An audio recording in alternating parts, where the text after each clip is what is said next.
Terima kasih kepada dosen pembimbing, Ibu Alce Albertin Sapulete dan Guru Pamong, Ibu Lucy. Shalom, selamat pagi anak-anak. Salam sejahtera untuk kita semua. Bapak bersyukur hari ini kita berjumpa kembali dalam kegiatan pembelajaran pendidikan agama Kristen kelas 6. Bapak percaya kalian semuanya dalam perlindungan Tuhan, sehingga hari ini kita bisa berjumpa kembali.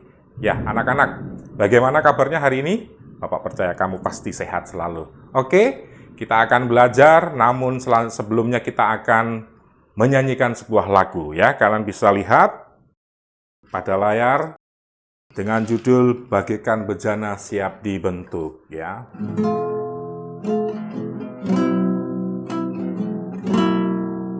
Bagaikan bejana siap dibentuk, demikian hidupku di tanganmu, dengan urapan kuasa Roh-Mu, ku dibaharui selalu. Jadikan ku alat dalam rumah-Mu, inilah hidupku di tangan-Mu. Bentuklah turut kehendak-Mu, pakailah sesuai rencana-Mu.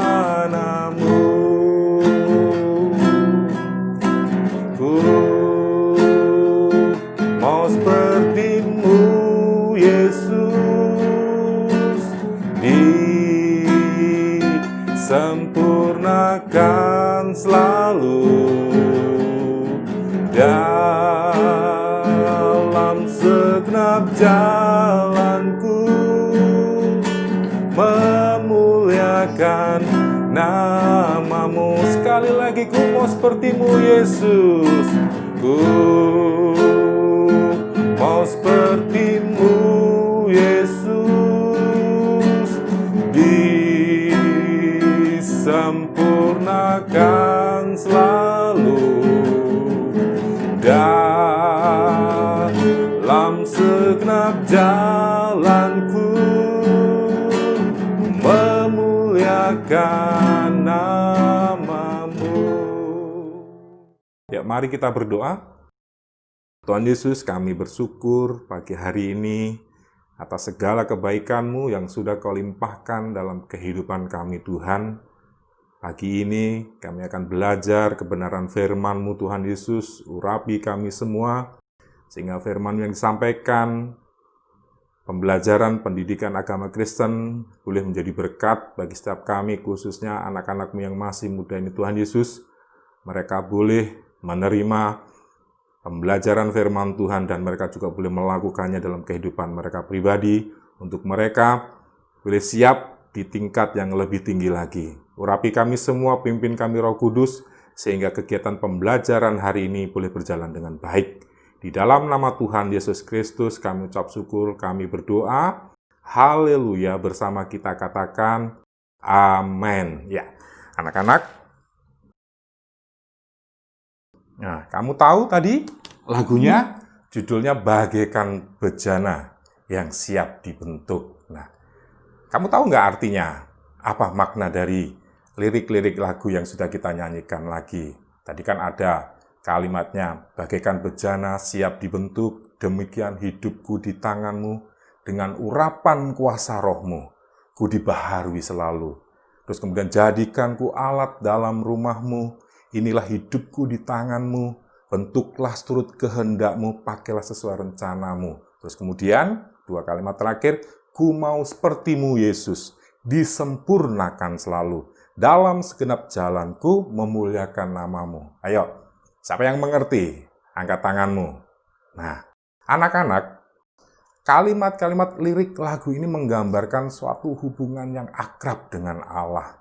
Bahwa seseorang yang ingin mempunyai hubungan yang intim dengan Tuhan harus mau dibentuk.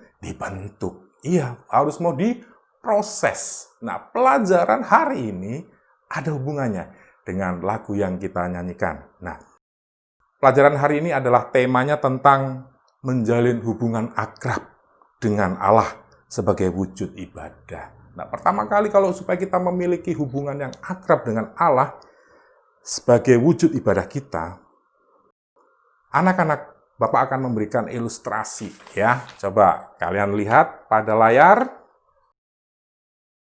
Ya, pada layar itu gambar apa? Ya, gambar metamorfosis kupu-kupu. Di situ judulnya makna pertobatan. Artinya, pada saat kita mau memiliki hubungan yang akrab dengan Allah sebagai wujud ibadah kita, hal yang pertama yang harus kita lakukan adalah apa? Bertobat. Kamu sudah melihat di situ gambarnya ya, anak-anak. Yang pertama ada gambar telur, kemudian jadi ulat, terus kemudian pupa, dan seterusnya menjadi kupu-kupu dewasa. Coba anak-anak, pernah nggak kamu melihat ulat? Nah, pasti Bapak percaya kamu pernah melihat ulat. Bagaimana kehidupannya anak-anak? Ya, ulat merugikan manusia. Mengapa merugikan? Ya, ulat makan daun-daunan. Ulat makan tumbuh-tumbuhan. Padahal daun pada tumbuh-tumbuhan itu berperan penting untuk apa? Untuk menumbuhkan. Ya, kalian juga mungkin melihat kalau kalian diberikan sebuah ulat, bagaimana rasanya? Kadang-kadang kita jijik melihat ulat itu, ya kan? Kadang-kadang geli, takut, apalagi ulat bulu. Itu bisa membuat apa? Kalau kena tangan kita bisa gatal anak-anak. Kehidupan ulat bermanfaat atau merugikan? Tentu merugikan. Makan daun-daun pada tumbuh-tumbuhan sehingga tumbuhan itu botak, nggak ada daunnya dan tidak bisa bertumbuh. Ya, kehidupan ulat merugikan, khususnya bagi para petani. Begitu juga anak-anak. Kalau kehidupan kita yang belum bertobat, itu sangat merugikan. Sangat menjijikkan di hadapan Tuhan. Mengapa? Ya kita hidup dalam dosa. Perbuatan-perbuatan kita penuh dosa. Melakukan segala kejahatan. Ayo coba, kalau kalian, apa yang sudah kalian misalkan, nggak taat pada orang tua, memberontak pada orang tua, suka melawan orang tua. Kalau di sekolah, kalian melawan perintah Bapak Ibu guru kalian. Kalau di lingkungan kalian bermain, kalian suka bertengkar, kalian suka berkelahi dengan teman-temanmu. Nah, itu kehidupan yang bermanfaat atau merugikan? Iya, merugikan anak-anak. Gak ada manfaatnya, ya kan? Kamu berkelahi dengan temanmu, kamu melawan orang tuamu, kamu tidak taat pada guru-gurumu. Itu kehidupan yang merugikan, khususnya merugikan diri sendiri. Begitulah kehidupan kita kalau kita belum bertobat. Apalagi di hadapan Tuhan Allah.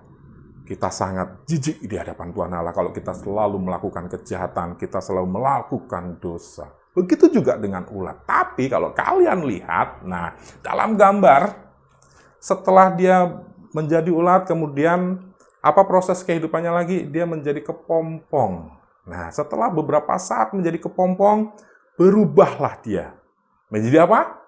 Kupu-kupu. Nah, kamu lihat kupu-kupu bagaimana kehidupannya ya. Kamu lihat kupu-kupu bulunya yang indah sehingga terbang kian kemari. Kamu melihat, pengen kamu mengejar menangkapnya kupu-kupu tersebut karena sangat indah warnanya.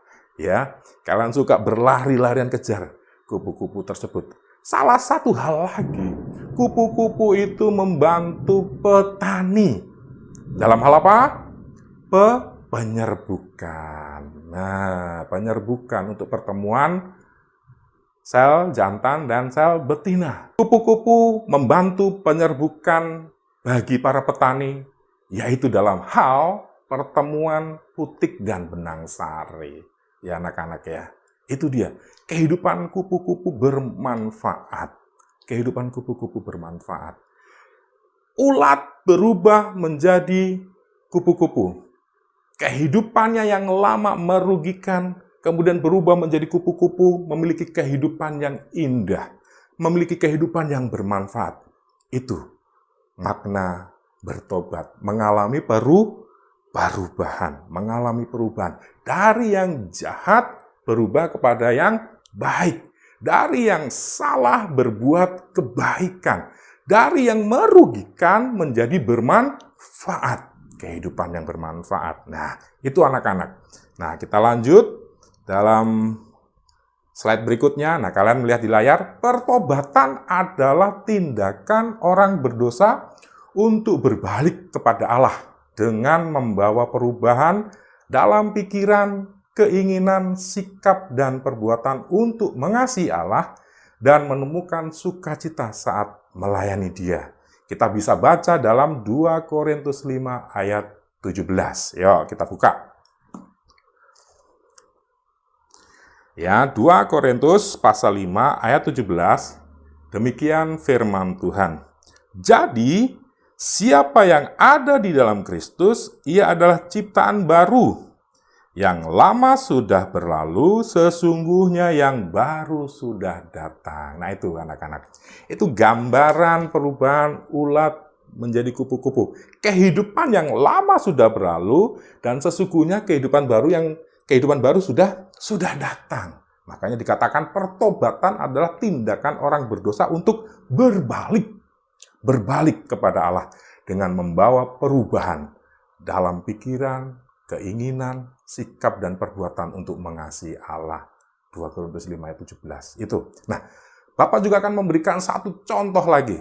Selain berubah metamorfosis kupu-kupu tadi ya, dari ulat menjadi kupu-kupu, itu kan berkaitan dengan pelajaran IPA. Kalau kita SD kan tematik. Nah, sekarang dalam kaitannya dengan cerita Alkitab, ada salah satu tokoh Alkitab ya, yang dulunya tidak taat kepada Tuhan, kemudian berjumpa dengan Tuhan Yesus dan mengalami perubahan hidup yang luar biasa. Ayo, menurut kalian siapa kira-kira nama tokoh tersebut?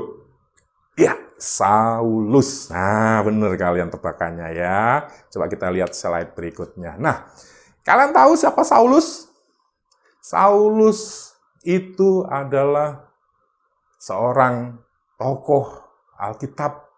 Di zamannya dia diajar oleh imam besar Gamaliel yang terkenal. Terus dia menekuni Taurat, menekuni firman Tuhan menurut pengertiannya pada waktu itu.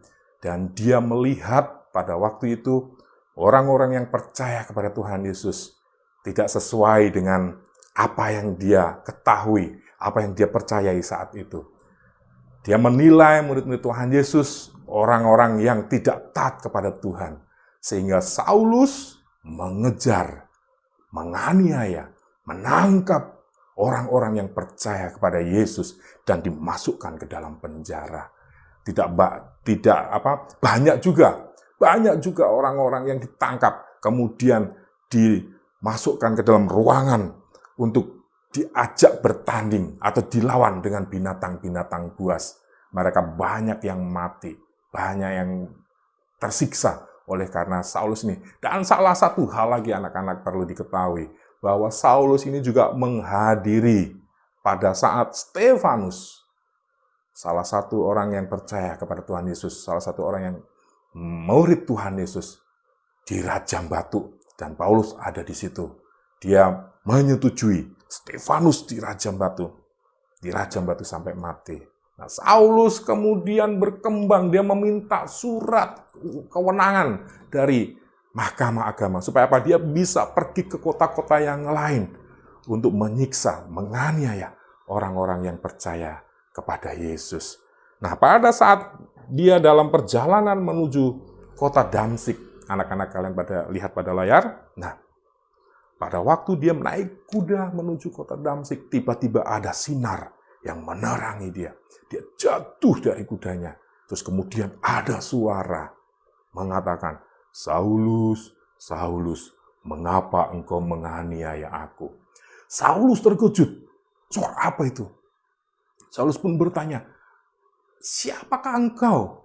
Nah, kemudian suara yang dalam terang itu mengatakan, aku Yesus, Mengapa engkau menganiaya aku? Aku mau engkau akan kupakai menjadi alatku untuk menjala manusia, untuk menyelamatkan manusia, banyak orang. Nah, di sini anak-anak, pada waktu Saulus mendengar suara tersebut, kemudian dia mengalami kebutaan pada matanya selama 3 hari.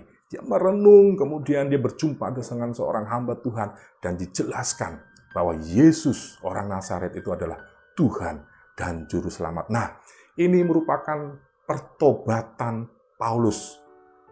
Saulus bertobat kemudian berubah menjadi nama Paulus.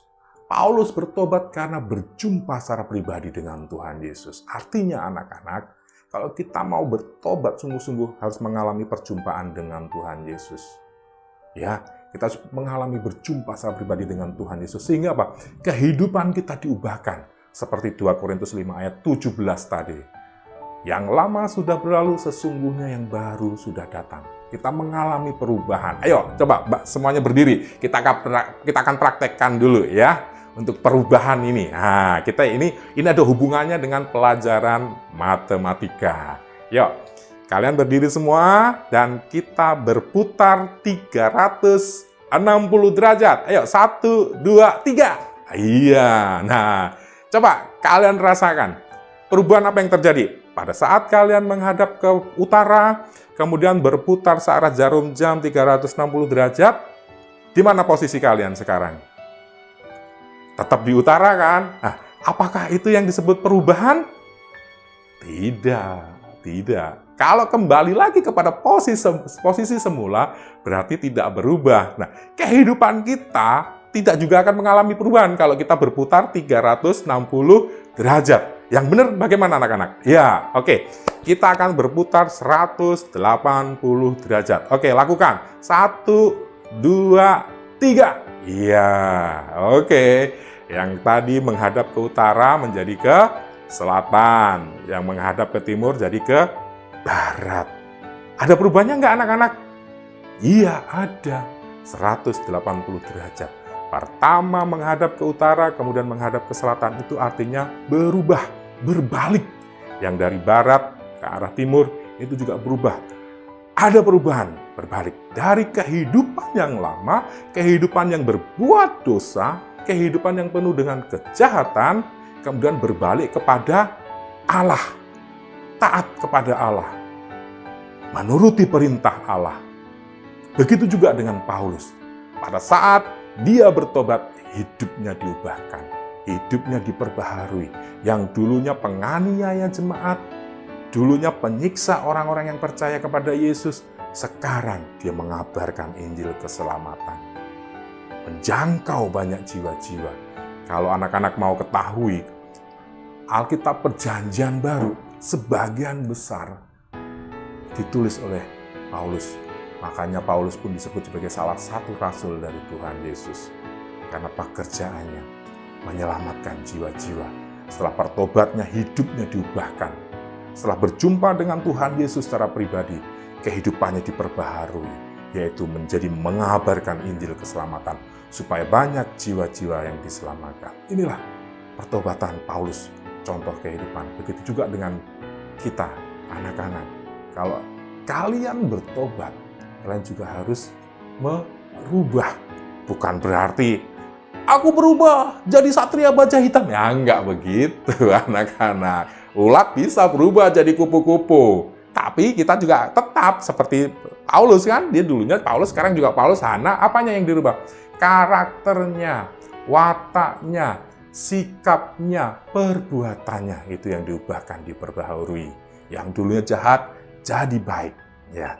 Yang dulunya tidak taat, menjadi taat. Nah, itu anak-anak makna pertobatan. Ada perubahan hidup, ada perubahan sikap, ada perubahan tingkah laku. Oke, kita akan lanjutkan materi yang berikutnya. Setelah kita pertobatan Paulus, kemudian apa lagi saudara anak-anak? Ya, yang materi berikutnya adalah memelihara kekudusan. Ya, memelihara kekudusan hidup sebagai wujud ibadah. Memelihara kekudusan hidup itu sangat penting untuk kita anak-anak supaya kita terarah hidup kita. Fokus kepada Tuhan. Nah, memelihara kekudusan hidup harus dimulai dari hati kita. Mari kita akan buka di dalam Amsal 4 ayat 23 ya. Amsal 4 ayat 23, sudah ketemu? Saya akan bacakan untuk kita. Amsal 4 ayat 23, demikian firman Tuhan. Jagalah hatimu dengan segala kewaspadaan, karena dari situlah terpancar kehidupan. Jagalah hatimu dengan segala kewaspadaan, karena dari situlah terpancar kehidupan. Anak-anak, hati merupakan sumber dari segala sesuatu. Baik kita mau melakukan kejahatan, ataupun baik kita melakukan perbuatan yang baik, itu adalah dimulai dari hati kita.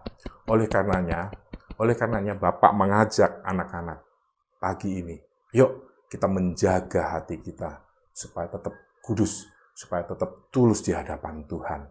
Karena segala motivasi, keinginan, sikap, kemauan kita, perbuatan kita, sumbernya dari hati.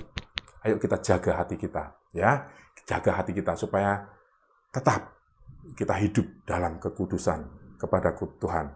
Karena dari hati, ya, cara berpikir kita, sikap dan tingkah laku kita harus kita sesuaikan dengan kehendak Tuhan. Itu ya, anak-anak. Ayo hatimu. Nah, kalau kamu mau sesuatu, pasti dimulai dari hatimu, ya kan? Kalau kamu mau melakukan apapun, ayo lihat dari hatimu. Bermanfaat atau merugikan, sesuai kehendak Tuhan atau melanggar kehendak Tuhan. Itu anak-anak ya. Jadi kita harus jaga hati kita. Nah, pada saat misalkan di rumah, kamu mau malas atau rajin, mau membantu orang tuamu atau tidak, itu juga dimulai dari hatimu. Ayo. Dan Bapak mau melalui pelajaran kita hari ini untuk memelihara kekudusan hidup kita sebagai wujud ibadah kepada Tuhan. Bapak mau, ayo taat kepada Tuhan. Terus kemudian, kalau di sekolah nih pada saat ulangan, bagaimana hatimu? Pada saat kamu nggak bisa soal itu, ada keinginan untuk menyontek, kamu bisa melawannya nggak? Bisa mencegahnya nggak? Ayo, itu dari hatimu. Hati kita harus kita jaga. Kalau kita mau berbuat kebenaran, kita mau taat kepada Tuhan sebagai wujud ibadah kita, ya kita tidak akan menyontek. Kita tidak akan melawan perintah orang tua kita. Kita nggak akan melawan perintah guru-guru kita. Ya, karena itu sebagai wujud ibadah kita. Baik anak-anak, selanjutnya. Nah, kalau kita sudah memelihara kekudusan hidup kita yang dimulai dari hati kita, apalagi yang akan kita lakukan. Nah, materi berikutnya. Nah, setelah kita memelihara hidup kudus kita dimulai dari hati kita, yang berikutnya adalah menjadi saksi anak-anak. Menjadi saksi.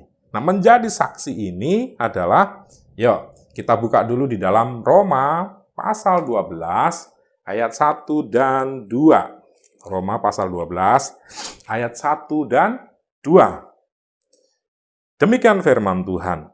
Karena itu, saudara-saudara, demi kemurahan Allah, aku menasehatkan kamu supaya kamu mempersembahkan tubuhmu sebagai persembahan yang hidup, yang kudus, dan yang berkenan kepada Allah. Itu adalah ibadahmu yang sejati.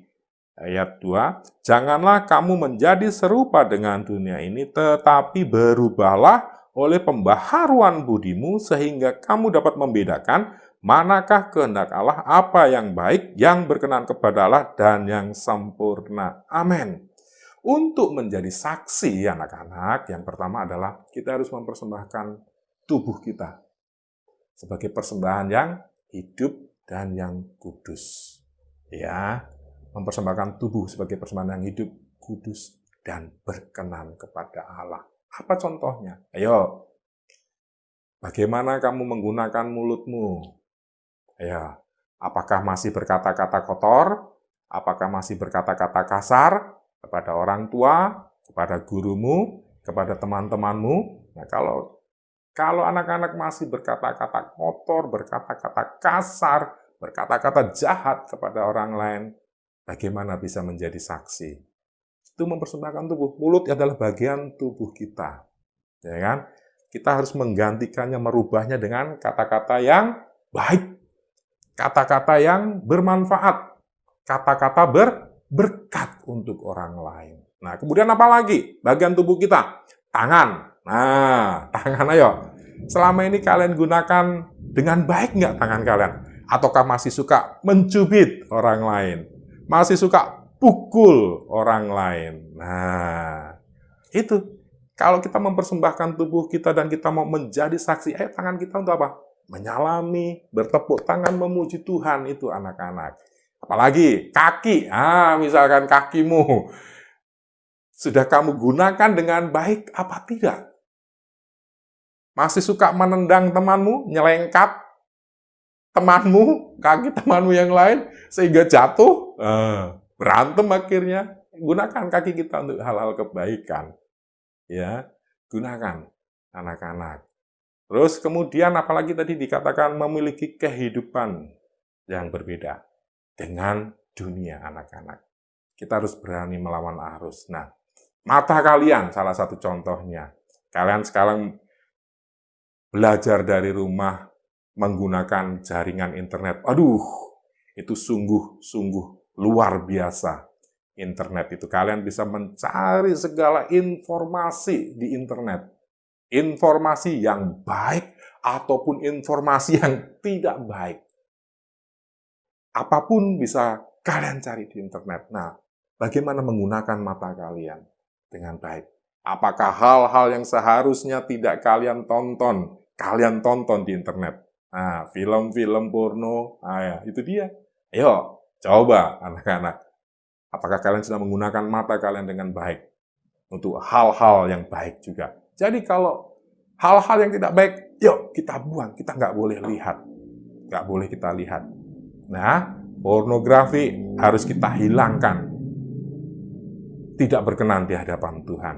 Kalau kita mau menjadi saksi, yuk kita gunakan seluruh anggota tubuh kita. Contohnya lagi, nah seusia kalian, ya, Bapak pernah melihat anak SD merokok. Nah, bukan rokok yang biasa, tapi pakai vape. Nah, yang luar biasa itu anak-anak, ya.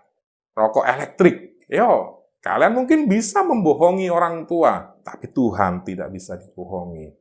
Jangan ikut-ikutan. Kalian harus berani melawan arus. Kalaupun pergaulan teman kalian ada yang berbuat jahat, kalian harus pergi meninggalkan pergaulan tersebut. Jangan mau ikut-ikutan. Ya, Bapak percaya kamu semuanya disayang Tuhan. Oleh karenanya, ayo persembahkan tubuhmu sebagai persembahan yang hidup dan yang kudus. Memang sih, di Alkitab tidak ada firman Tuhan yang mengatakan dilarang merokok. Iya kan? Tidak ada. Dilarang merokok, adanya di mana? Ayo anak-anak, kalau kalian mau tahu, adanya hanya di pom bensin dilarang merokok, ya. Dilarang merokok hanya ada di pom bensin. Di Alkitab memang nggak ada. Tapi hari ini kalian belajar firman Tuhan, ya, menjalin hubungan akrab dengan Tuhan. Kalian tahu tubuh kalian adalah milik Tuhan. Kalau mau menjadi saksi, persembahkanlah sebagai persembahan yang hidup dan yang kudus. Karena saat kalian merokok, memasukkan asap ke dalam tubuh kalian, kira-kira apa yang terjadi? Iya, kalian akan sakit. Ya, paru-paru kalian akan bolong-bolong. Setelah sakit baru ngomong, ya Tuhan, inilah tubuhku, aku mau mempersembahkannya untukmu. Nah, tidak seperti itu anak-anak. Kita harus menjaga tubuh kita supaya tetap sehat. Nah, itu baru berkenan di hadapan Tuhan. Jangan merusak tubuh kita. Ya, kalau mau menjadi saksi, nah, kita harus mempersembahkannya. Kita harus sehat hidup kita, supaya kita bisa dipakai Tuhan, luar biasa. Yang kedua menjadi saksi, mari kita baca di dalam Matius pasal 5 ayat 13 sampai 16 ya. Matius pasal 5 ayat 13 sampai 16, Bapak bacakan untuk kita semua. Demikian firman Tuhan, kamu adalah garam dunia. Jika garam itu menjadi tawar, dengan apakah ia diasinkan? Tidak ada lagi gunanya selain dibuang dan diinjak orang. Kamu adalah terang dunia. Kota yang terletak di atas gunung tidak mungkin tersembunyi. Lagi pula, orang tidak menyalakan pelita lalu meletakkannya di bawah gantang, melainkan di atas kaki dian, sehingga menerangi semua orang di dalam rumah itu. Demikianlah hendaknya terangmu bercahaya di depan orang, supaya mereka melihat perbuatanmu yang baik dan memuliakan Bapamu yang di surga. Nah, inilah anak-anak. Kita menjadi saksi dengan apa? Perbuatan baik kita. Perbuatan yang sesuai dengan firman Tuhan. Menjadi garam dan menjadi terang. Kita bisa menjadi saksi kalau kita hidup dalam pertobatan. Kita memelihara kekudusan hidup kita. Kita mempersembahkan tubuh kita. Dan orang-orang akan melihat perbuatanmu yang baik.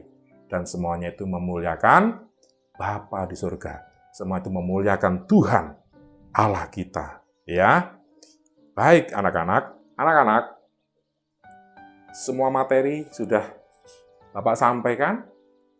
Bapak akan bertanya kepada anak-anak, apakah ada materi yang belum jelas buat kalian? Apakah ada pertanyaan? Oke, kalau tidak ada pertanyaan, Bapak akan memberi tugas kepada kalian ya. Memberi tugas kepada kalian yaitu, nah hari ini Bapak membuat tugas, buatlah daftar pembacaan Alkitab setiap hari. Ya, Bapak sudah bagikan renungan harian ya saat teduh untuk kalian, dan kalian bisa membuat laporannya di buku tulis. Kemudian minggu depan dikumpulkan dan Bapak akan nilai. Nah, sebelum kita akan tutup pelajaran juga Bapak akan membuat kesimpulan materi pelajaran hari ini. Kalau kita mau ya menjalin hubungan akrab dengan Allah sebagai wujud ibadah, yang pertama adalah kita harus bertobat.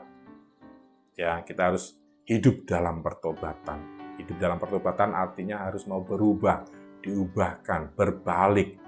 Ya, berbalik kepada Allah. Terus kemudian, apalagi? Ya, kita harus memelihara kekudusan hidup kita. Dimulai dari apa? Menjaga hati kita dengan segala kewaspadaan. Yang berikutnya, yaitu kita mau menjadi saksi. Ya, mau menjadi saksi. Mempersembahkan tubuh kita sebagai persembahan yang hidup dan yang kudus berkenan kepada Tuhan. Terus kemudian, itu supaya apa? Melalui perbuatan-perbuatan baik yang kita lakukan, orang-orang yang tidak percaya kepada Tuhan Yesus, mereka boleh memuliakan Tuhan dengan perbuatan kita, karena kita memuliakan Tuhan. Itu anak-anak pelajaran kita hari ini. Dan sebelum kita menutup pelajaran, nanti anak-anak bisa masuk dalam classroom, karena Bapak sudah membuat soal untuk latihan kita hari ini, ya, untuk evaluasi hari ini. Kalian bisa gabung di Classroom Agama Kristen dan kerjakan soal tersebut. Terima kasih, Tuhan Yesus memberkati. Kita bersatu dalam doa. Tuhan Yesus, kami bersyukur hari ini pembelajaran firman-Mu Tuhan, menjalin hubungan akrab dengan Allah harus dimulai dengan pertobatan, terus kemudian menjaga kekudusan hidup, dan setelah memelihara kekudusan hidup bisa menjadi saksi bagi alat kemuliaan di tangan-Mu. Dan hamba berdoa untuk anak-anak-Mu Tuhan Yesus, supaya mereka boleh melakukannya dalam kehidupan mereka, pribadi lepas pribadi. Bentuk mereka Tuhan untuk menjadi pelaku firman, sehingga kehidupan mereka boleh memuliakan nama-Mu, dan banyak jiwa-jiwa yang diselamatkan. Berkati mereka dengan kecerdasan, kepandaian, supaya mereka menjadi saksi-Mu dimanapun berada untuk memuliakan nama Tuhan Yesus. Terima kasih Bapa, di dalam nama Tuhan Yesus Kristus, kami ucap syukur, kami berdoa, haleluya, amin. Tuhan Yesus memberkati. Dah.